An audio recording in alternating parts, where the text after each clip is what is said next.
Opposition party BRS ने भी तेलंगाना के यौम तासीस से रोज़ा तकारीब मनाने का ऐलान किया है।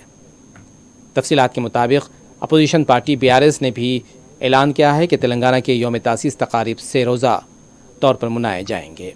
1 जून से 3 जून तक रियासती और ग्राम पंचायत सतह तक ये जश्न मनाया जाएगा, जिसे भारासा नाम दिया गया है। पार्टी लीडर केसीआर ने बीआरएस पार्टी की जानिब से रियासत के अवाम को मुबारकबाद दी है और इस सिलसिले में आज पार्टी हेडक्वार्टर तेलंगाना भवन से तकारीब का आगाज़ किया गया।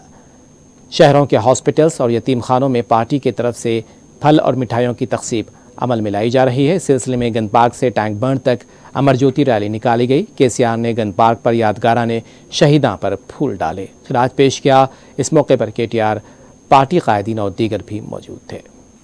సబ్బండ వర్గం ఆర్టీసీ కార్మికులు, సింగరేణి కార్మికులు ప్రతి ఒక్కరూ కదిలి అల్టిమేట్ గా 14 ఏళ్లు పోరాడితే అట్లా సిద్ధించిన రాష్ట్రం తెలంగాణ. 10 సంవత్సరాలు తెలంగాణ రాష్ట్రం ఏర్పడ్డ తర్వాత ఘనంగా ఈ రాష్ట్ర అవతరణను ఈ దశాబ్ది పూర్తి చేసుకున్న సందర్భంగా చాలా గర్వంగా ఒక తెలంగాణ బిడ్డగా మేమందరం కూడా జరుపుకుంటా ఉన్నాం. అందులో భాగంగానే ఈరోజు తెలంగాణ కోసం అసువులు బాసిన అమరులైన 1952 నుంచి 2014 వరకు అమరులైన వేలాది మంది స్మృతిలో, వారి యాదిలో తెలంగాణ అమరవీరుల స్తూపమైన గన్ పార్క్ నుంచి అమరజ్యోతి దాకా ర్యాలీ నిర్వహించాం.